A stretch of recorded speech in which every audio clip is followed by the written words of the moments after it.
Mesdames, Messieurs, je vous remercie déjà d'être là. Et puis surtout, je vais essayer de tenir le pari impossible de vous parler de la guerre dans le mémorial de Sainte-Hélène. Bon. L'interlocuteur de Lascaz est à l'évidence le plus grand génie militaire de son époque. Mais dans la littérature hélénienne, le mémorial apparaît d'abord comme un testament politique. Lascaz lui-même va dire aussi que ce sont des conversations du dernier abandon, que dans ce journal on trouve peu d'ordre, aucune méthode. Dès lors, quand on regarde les œuvres proprement militaires, c'est-à-dire les récits analytiques de campagne, l'évocation des principes de manœuvre, on s'aperçoit que l'essentiel est regroupé dans les textes dictés par Napoléon à ses généraux à Sainte-Hélène, dans les mémoires pour servir à l'histoire de France, dans la correspondance de Napoléon, parce que la stratégie, la tactique, c'est d'abord une pensée en action, dans un certain nombre de journaux rédigés par des militaires, Bertrand, Gourgaud, et puis également dans un certain nombre de souvenirs de civils, de militaires qui ont pioché ça et là dans leurs conversations.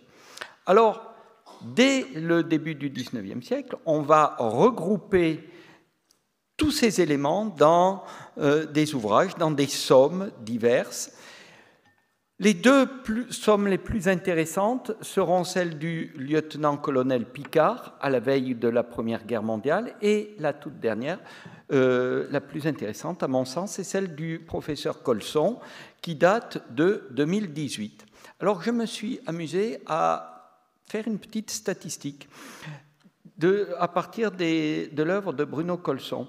580 occurrences sont tirées des mémoires pour servir à l'histoire de France, et essentiellement de la correspondance.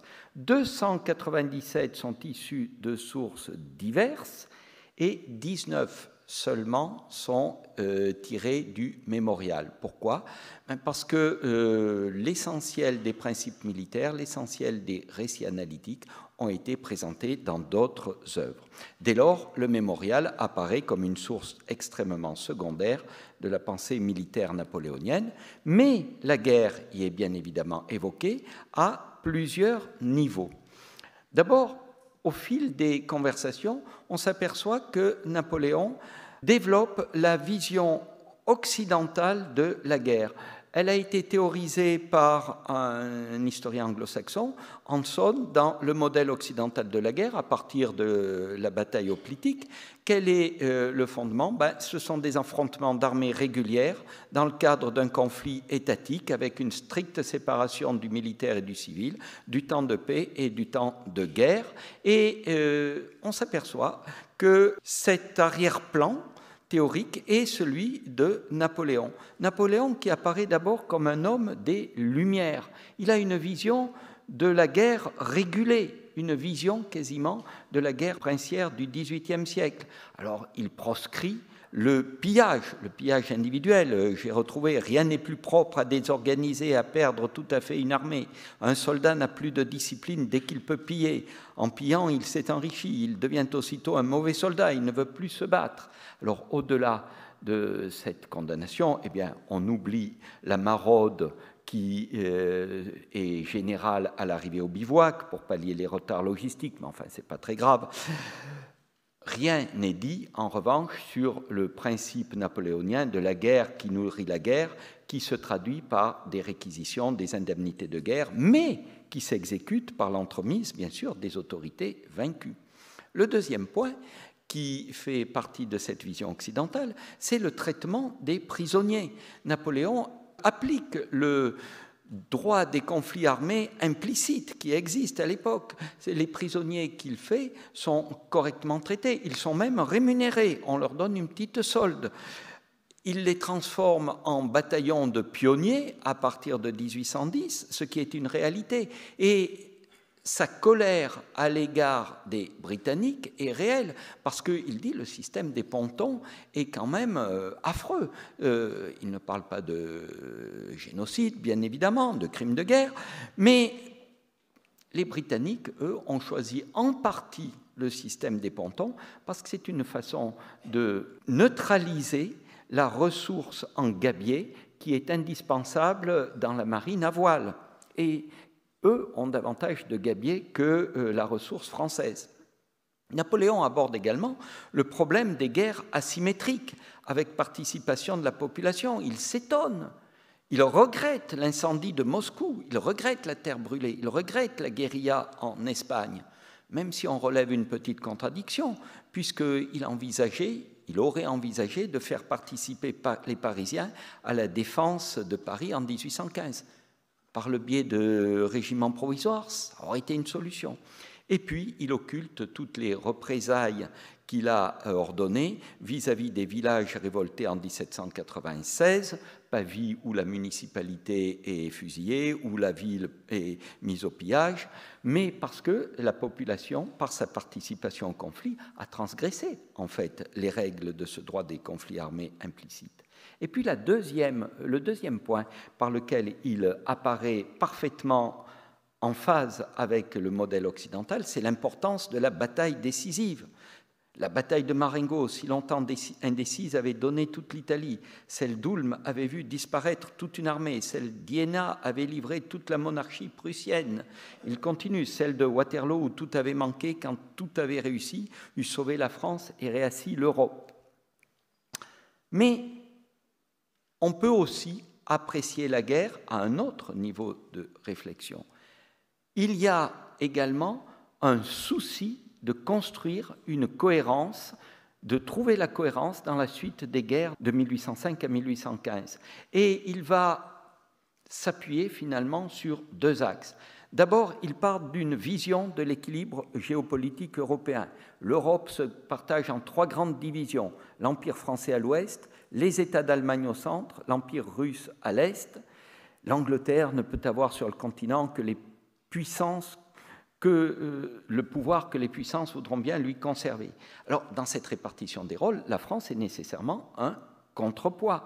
Et on aboutit même à une véritable réinterprétation où la France est un élément indispensable. L'Europe pleurera bientôt la perte de l'équilibre auquel mon empire français était absolument nécessaire. Et puis le deuxième axe sur lequel il réintègre, où il donne la cohérence à ces guerres, c'est qu'il représente le principe révolutionnaire dont l'Europe d'Ancien Régime ne veut pas. Si je n'eusse vaincu à Austerlitz, j'allais avoir toute la Prusse sur les bras. Si je n'eusse triomphé à Iéna, l'Autriche et l'Espagne se déclaraient pour moi sur mes derrières. Si je n'eusse battu à Wagram, qui ne fut pas une victoire aussi décisive, j'aurais à craindre que la Russie ne m'abandonnât, que la Prusse ne se soulevât, et les Anglais étaient déjà devant Anvers. En quelque sorte, il se dédouane de la responsabilité de l'ouverture des conflits. On est là, dans la vision testamentaire, une réinterprétation des événements comparable à la réinterprétation politique dans le sens libéral qui irrigue l'ensemble du mémorial. Puis, il y a bien sûr la reconnaissance des erreurs. Lorsqu'il parle de l'Espagne, il dit « Cette malheureuse guerre m'a perdu, elle a divisé mes forces, multiplié mes efforts, attaqué ma moralité. » Et en même temps, il présente des circonstances atténuantes. Et pourtant, on ne pouvait laisser la péninsule aux machinations des Anglais, aux intrigues, à l'espoir, au prétexte des Bourbons.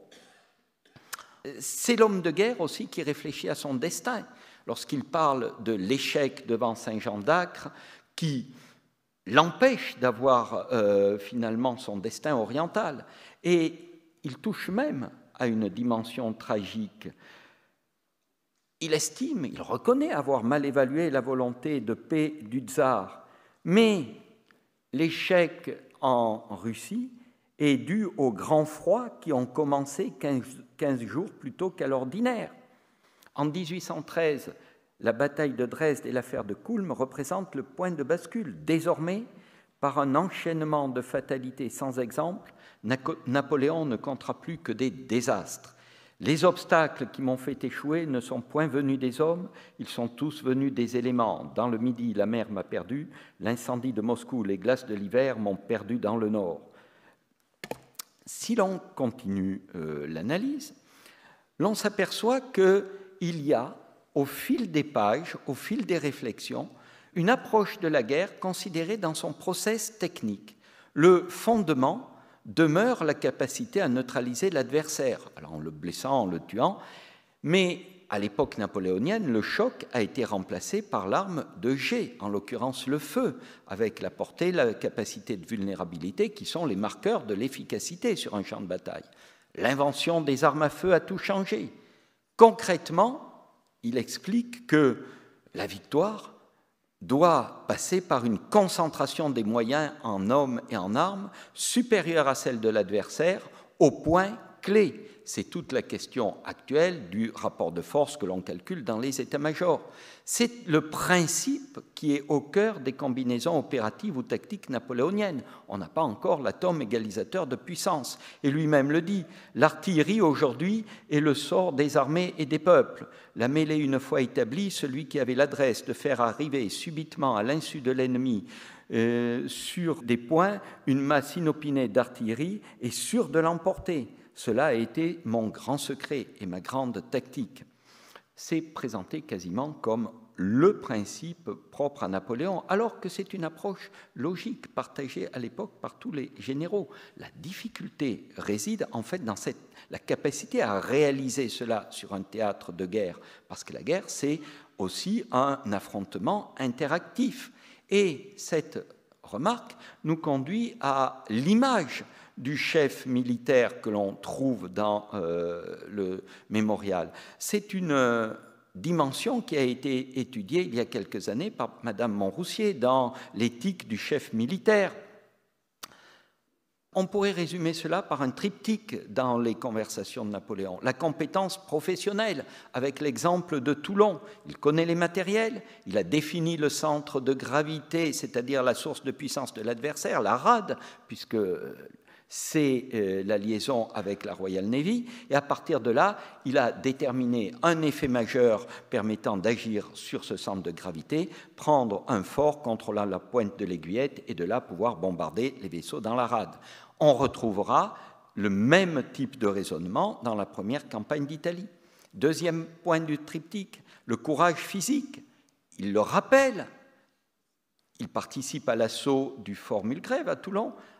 Il est en tête à Arcole, il a des chevaux tués sur lui, il les chiffre à 17 ou 18, il est blessé, et puis, il dit, le plus important, c'est le courage d'après minuit, le courage moral qui permet de décider la manœuvre, de donner l'ordre d'entreprendre la manœuvre, malgré l'incertitude inhérente à la guerre. Or, l'incertitude est nécessairement dissuasive.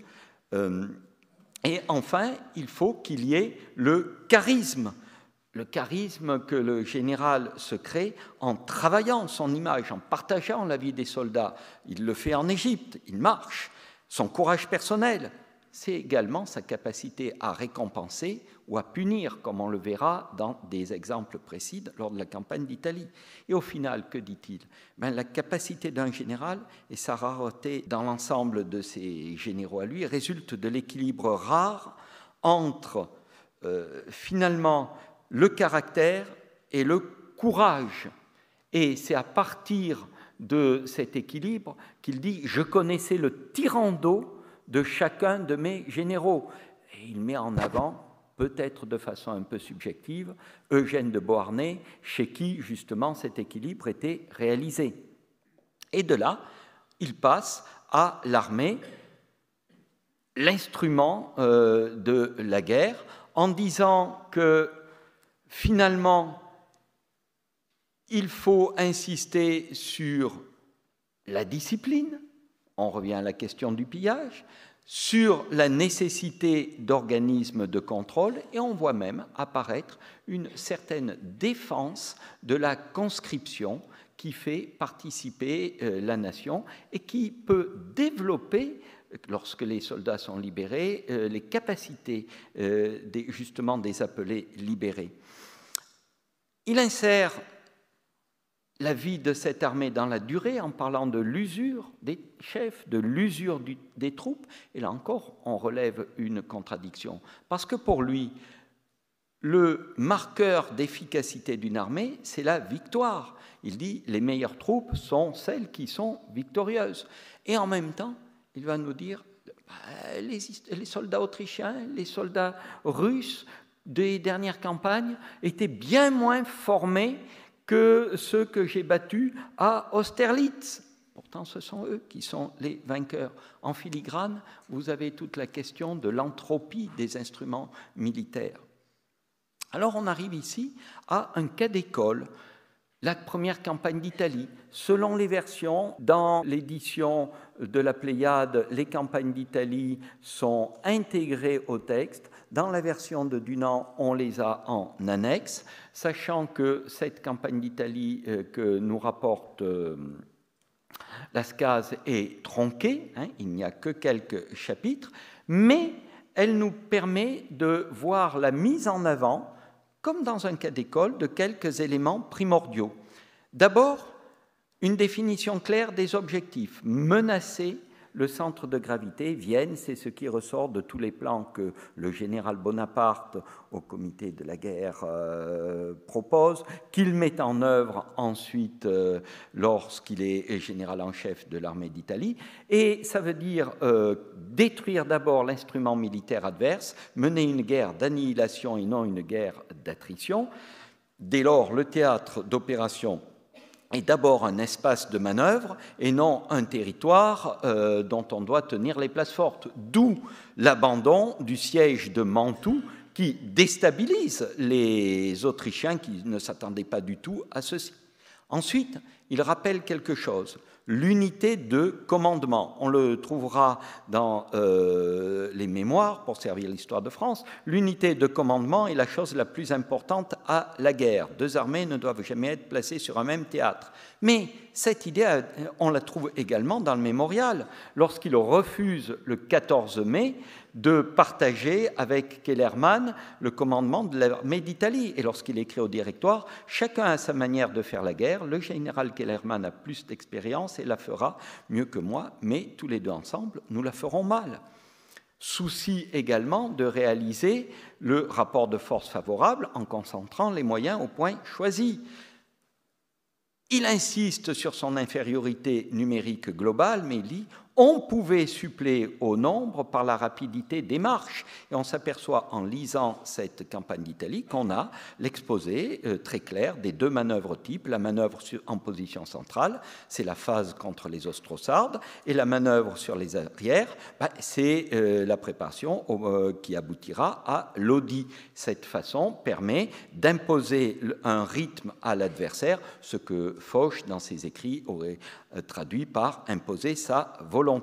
Et puis, il y a toujours le souci, en quelque sorte, de remettre au pot, comme si on était sur un jeu. On s'approche avec des combinaisons diverses, on se mêle, on se bat un certain temps. Le moment décisif se présente, une étincelle morale prononce, et la plus petite réserve accomplie.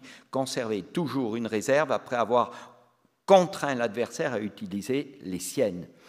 Alors, cette volonté de conserver l'initiative suppose un souci constant de sûreté. Il faut conserver la ligne de retraite, la ligne d'opération, donc choisir soigneusement les axes de progression, protéger son centre d'opération. Parallèlement, il y a le souci du renseignement.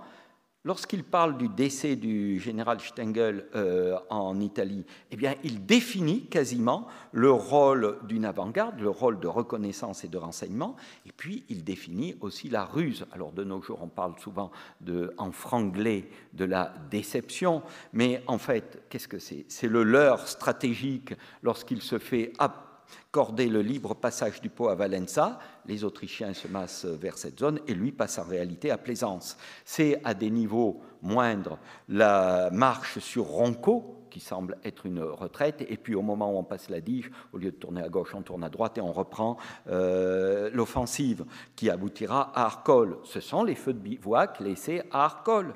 C'est l'intervention tactique du lieutenant Hercule avec quelques trompettes qui simule la présence d'une unité importante.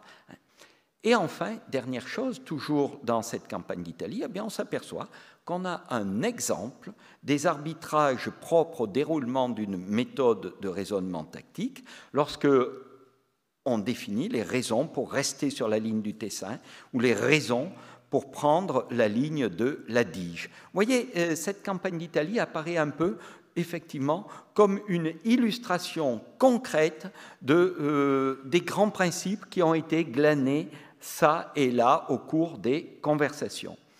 Que reste-t-il finalement? Qu'est-ce qui apparaît important? Le pragmatisme, la capacité constante d'adaptation qui est sans doute la qualité par laquelle un général l'emporte sur ses adversaires. Et il le dit lui-même, mes batailles ne pouvaient être jugées isolément. Elles n'avaient point unité de lieu, d'action, d'intention. Elles n'étaient jamais qu'une partie de très vaste combinaison. Elles ne devaient donc être jugées que par leurs résultats. Or, c'est là qu'est toute la difficulté. La guerre étant une activité interactive, il faut toujours, en quelque sorte, réagir et anticiper plus vite que l'adversaire. C'est ce que sait faire Napoléon, qui peut compter sur ses troupes. Alors on ne parle pas dans le mémorial de la nécessité de limiter les pertes, parce que tout soldat qui tombe manque pour la prochaine manœuvre, mais il insiste sur la nécessité de motiver ses troupes. Et il en donne plusieurs exemples lorsqu'il a ses déclarations à telle ou telle demi-brigade, je vous appellerai, vous serez désormais appelé la terrible, lorsqu'il fait ses proclamations. Et on a en quelque sorte des notations plus objectives, lorsque l'on apprit à Brescia, Bergame, Milan, Crémone, Lodi, Pavie, Bologne que l'armée avait essuyé un échec, les blessés, les malades sortirent des hôpitaux encore mal guéris et vinrent se ranger dans les rangs, la blessure encore sanglante. Qu'est-ce que ça veut dire? Simplement que là, on a une armée qui a un facteur extrêmement difficile à saisir, le moral. Le moral, c'est quoi? C'est la faculté de résilience face à l'échec, c'est la croyance en la victoire, et on a un marqueur statistique, c'est le nombre de prisonniers, le nombre de gens qui se rendent à l'issue d'une affaire. Ils sont peu nombreux dans l'armée d'Italie et ils sont au contraire très nombreux chez les Autrichiens. Alors, je vais essayer de terminer. Le mémorial, c'est une partie d'un tout. Si je reviens à mes petites statistiques de début, je m'aperçois que 2,12% des occurrences ayant trait au système militaire, au principe militaire, 2,12% seulement sont contenues dans le mémorial. Les réflexions sur la guerre ne sont pas l'essentiel de l'ouvrage. La guerre est nécessairement abordée. C'est une dimension majeure de l'épopée impériale. Mais on reste dans la tonalité testamentaire du mémorial. On a cette recherche de cohérence a posteriori, de justification.